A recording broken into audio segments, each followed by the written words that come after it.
sa tao.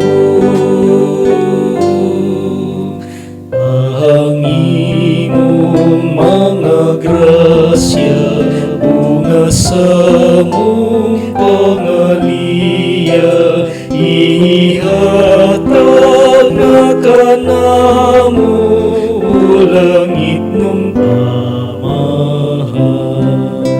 Sa tanan panalangini sa kada